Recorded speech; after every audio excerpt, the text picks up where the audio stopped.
They're never going to get that time back, so that's something I take extremely seriously. So all my heart and soul goes into every word, but I love it. When James Reese continues to get older, are you going to let him get older, or are you going to go James Bond? I think I go James Bond. I think I'm gonna do it slowly, maybe age him slowly. So we'll see. Right. We'll see. It's one of those things you have to think about.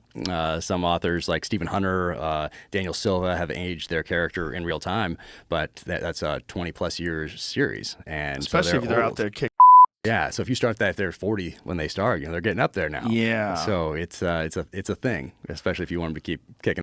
Yeah, yeah. I talked to Mark Graney about that too. The Gray Man. Right. Same thing. He's Same going to type go of James deal. Bond. I think so. I think that's it's the way to go. Yeah, There's already a precedent set. People accept it. Do it exactly. Do it. James Bond should be 1,000 years old. How the James Bond still kicking ass? And they got a new James Bond coming out? We'll see. So what they need to do for that one, if they asked me after what they did at the end, and I don't know if we can say spoiler alert because if people haven't seen the last movie, but it ends. It's very final how it ends. But Allegedly, interesting way to end one of the most successful series of all time.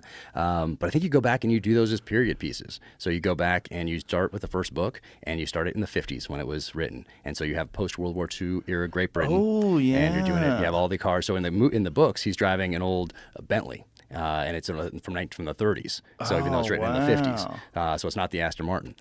So you do that, and you do it true to the books in that time period. Ooh, that would be very expensive, though.